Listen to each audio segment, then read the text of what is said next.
بسم اللہ الرحمن الرحیم۔ ڈیئر اسٹوڈینٹس، آج کا ہمارا ٹاپک ہے کلاس 10 حدیث نمبر 13، جو آداب جمعہ، آداب مجلس اور احترام انسانیت کے بارے میں بیان کی گئی ہے۔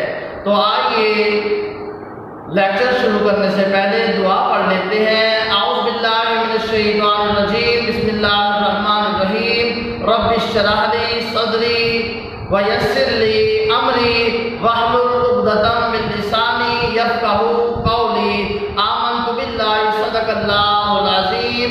ڈیئر اسٹوڈینٹس، سب سے پہلے طریقہ کار سماعت کر لیں۔ آپ کے سامنے سب سے پہلے یہ نبی پاک حضرت محمد مصطفیٰ صلی اللہ علیہ وآلہ وسلم کی حدیث مبارکہ کی عربی پڑھی جائے گی، اس کے بعد اس کا لفظی ترجمہ کیا جائے گا، اس کے بعد اس حدیث مبارکہ کا بامحاورہ ترجمہ کرنے کے بعد حدیث مبارکہ کا مفہوم اور تشریح کی وضاحت کی جائے گی، اور اس کے ساتھ ساتھ آپ کے سامنے MCQs اور شارٹ آنسر ان کی وضاحت بھی کی جائے گی۔ تو ڈیئر اسٹوڈینٹس، آئیے حدیث پاک پڑھتے ہیں۔ ہمارے نبی پاک حضرت محمد مصطفیٰ صلی اللہ علیہ وآلہ وسلم آپ نے فرمایا، من تخطى رقاب الناس یوم الجمعہ اتخذ جسرا الى جہنم۔ ڈیئر اسٹوڈینٹس، اس کا لفظی ترجمہ من کا مطلب ہوتا ہے جو، تخطى فلاں کر گیا، رقاب کا مطلب ہوتا ہے گردنیں، الناس کا مطلب ہوتا ہے لوگ، یوم اس کا مطلب ہوتا ہے دن، الجمعہ اس کا مطلب ہوتا ہے جمعے کا دن، اتخذ اس نے بنایا، جسر کا مطلب ہوتا ہے پل، الہ کا مطلب ہوتا ہے طرف، اور جہنم کا مطلب ہوتا ہے جہنم۔ اب آئیے اس کا بامحاورہ ترجمہ سنیے کہ جو شخص جمعے کے دن لوگوں کی گردنوں پر سے فلاں کر گیا، اس نے جہنم کی طرف پل بنایا۔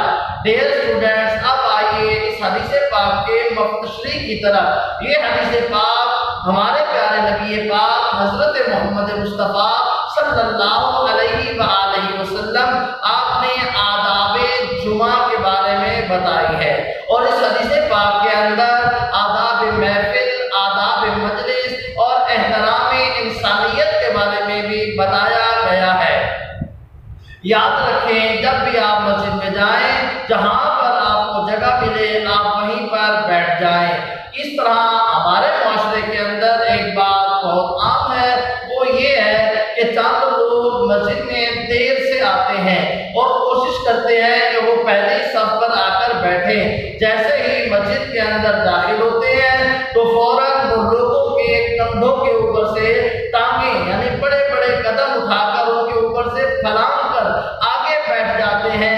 اس چیز سے ہمارے نبی پاک حضرت محمد مصطفیٰ احمد مصطفیٰ صلی اللہ علیہ وآلہ وسلم آپ نے منع فرمایا ہے، اور جو بندہ اس طرح کرتا ہے، لوگوں کے اوپر سے گزر کر آگے جا کر بیٹھنے کی کوشش کرتا ہے، اس کے بارے میں یہ وعید سنائی ہے کہ جو لوگوں کی گردنوں سے پھلانگ کر آگے گیا، گویا اس نے جہنم کی طرف اپنا پل بنایا، کیونکہ یہ کام کرنا، لوگوں کی گردنیں پھلانگنا، یہ آداب جمعہ کے بھی خلاف ہے۔ جب آپ اس طرح کریں گے، لوگوں کی توجہ آپ کی طرف جائے گی۔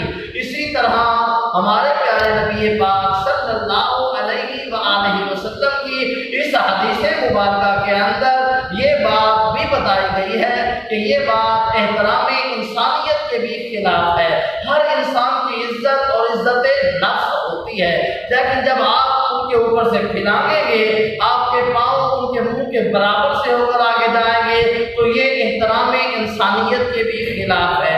اسی طرح آداب مجلس کے بھی خلاف ہے۔ جب آپ کسی بھی محفل کے اندر جاتے ہیں، کوشش کیا کریں اگر آگے بیٹھنا ہو تو پہلے آئیں، وگرنہ جہاں پہ آپ کو جگہ مل جائے وہیں بیٹھ جائیں۔ اور اسی لیے ہمارے نبی پاک حضرت محمد مصطفیٰ احمد مصطفیٰ صلی اللہ علیہ وآلہ وسلم کی اس حدیث مبارکہ کے اندر گردنیں پھلانگنے سے منع بھی کیا گیا ہے، اور پھلانگنے والے کو دردناک عذاب کی خبر بھی سنائی گئی ہے۔ اب دیکھیں تشریح کی طرف۔ اس حدیث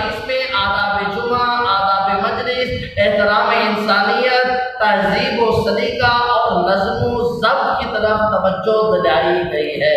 کیوں؟ جس قوم کے اندر سلیقہ نہیں وہ کامیاب نہیں ہو سکتی، جس قوم کے اندر سلیقہ نہیں وہ قوم کبھی کامیاب نہیں ہو سکتی۔ معاشرے کی مدرجہ بالا خوبیوں کے بارے میں ایک جامع تعلیم دینے کے لیے نماز جمعہ کو موضوع بنایا گیا ہے کہ جب جمعے کا خطبہ ہو رہا ہو تو بعد میں آنے والے پہلے سے بیٹھے ہوئے لوگوں کی گردنوں کو پھلانگ کر آگے نہ جائیں، کیونکہ یہ بات آداب مجلس کے خلاف ہے۔ اسی طرح شارٹ آنسر بھی آ سکتا ہے کہ وہ حدیث پاک کون سی ہے جس میں احترام انسانیت آداب مجلس کے بارے میں بتایا گیا ہے۔ اسی طرح یہ سوال بھی آ سکتا ہے کہ کون سا کام آداب مجلس کے خلاف ہے۔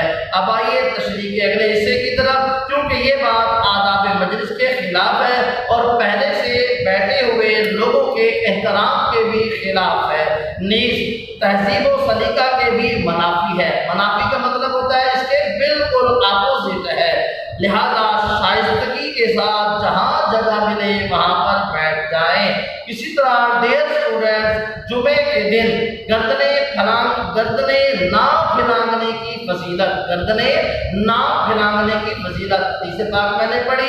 اب جو میں آپ کو تشریح بتا رہا ہوں یہ آپ ایکسٹرا لکھ سکتے ہیں، یہ ہیڈنگ دیکھیں، گردنیں نہ پھلانگنے کی فضیلت۔ حضرت ابی سعید اور حضرت ابی ہریرہ رضی اللہ تعالی عنہما فرماتے ہیں رسول اکرم صلی اللہ علیہ وآلہ وسلم نے فرمایا جو شخص جمعے کے دن غسل کرے، اچھے کپڑے پہنے، مسواک کرے، خوشبو لگائے، اگر میسر ہو، اگر اس کا اہتمام سے نماز جمعہ کے لیے مسجد میں پہنچے، پھر لوگوں کی گردنیں نہ پھلانگے اور نماز پڑھے جتنی خدا نے اس کے حصے میں لکھ دی ہے، پھر جب امام خطبے کے لیے ممبر پر بیٹھے تو توجہ اور خاموشی سے بیٹھ کر خطبے کو سنیں تو اس شخص کے سارے گناہ معاف کر دیے جائیں گے جو ایک جمعے سے لے کر دوسرے جمعے تک اس سے سرزد ہوئے تھے۔ لہذا ہمیں اس پر پابندی سے عمل کرنا چاہیے اور اللہ تبارک و تعالیٰ کی بارگاہ میں معافی مانگنی چاہیے۔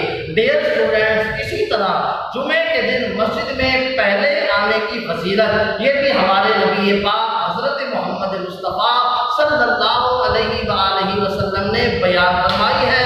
حضرت ابو ہریرہ رضی اللہ تعالی عنہ آپ فرماتے ہیں ہمارے نبی پاک صلی اللہ علیہ وآلہ وسلم نے فرمایا جمعے کے دن فرشتے مسجد کے دروازوں پر آ کر کھڑے ہو جاتے ہیں اور ان کے پاس بڑے بڑے رجسٹر ہوتے ہیں۔ جو لوگ پہلے آتے ہیں اللہ تبارک و تعالیٰ اول وقت میں آنے والے سب سے پہلے آنے والے کو اونٹ کی قربانی کا ثواب عطا فرماتا ہے، اور جو بندہ اس کے بعد آتا ہے اسے گائے کی قربانی کا ثواب ملتا ہے، اور جو بندہ اس کے بعد آتا ہے اسے ایک مینڈے کی قربانی کا ثواب ملتا ہے، اور جو اس کے بعد آتا ہے اس کے بارے میں ہمارے نبی پاک حضرت محمد مصطفیٰ احمد مصطفیٰ صلی اللہ علیہ وآلہ وسلم آپ نے فرمایا اسے ایک مرغی صدقہ یا خیرات کرنے کا ثواب ملتا ہے۔ اسی طرح ہمارے نبی پاک حضرت محمد مصطفیٰ صلی اللہ علیہ وآلہ وسلم آپ نے فرمایا جو اس کے بعد آتا ہے اسے ایک انڈا صدقہ یا خیرات کرنے کا ثواب ملتا ہے۔ پھر جب امام خطبہ پڑھنے کے لیے کھڑا ہوتا ہے، یہ وہ وقت ہے جب ہم سب حضرات مسجد میں آتے ہیں، امام عربی خطبہ دینے کے لیے کھڑا ہوتا ہے، لہذا اس وقت جو آتا ہے اس کے بارے میں ہمارے نبی پاک حضرت محمد مصطفیٰ احمد مصطفیٰ صلی اللہ علیہ وآلہ وسلم آپ نے فرمایا کہ جب امام خطبہ پڑھنے کے لیے کھڑا ہوتا ہے تو فرشتے اپنا رجسٹر بند کر لیتے ہیں، یعنی ان کی اٹینڈنس نہیں لگاتے جو بعد میں آتے ہیں۔ لہذا ہمیں کوشش کرنی چاہیے کہ ہم مسجد میں وقت پہ آئیں، جہاں پہ جگہ ملے وہاں پر آسانی کے ساتھ بیٹھ جائیں، لوگوں کی گردنیں نہ پھلائیں۔ اللہ تبارک و تعالیٰ سے دعا ہے اللہ تبارک و تعالیٰ ہمیں اسلام کے مطابق زندگی گزارنے کی توفیق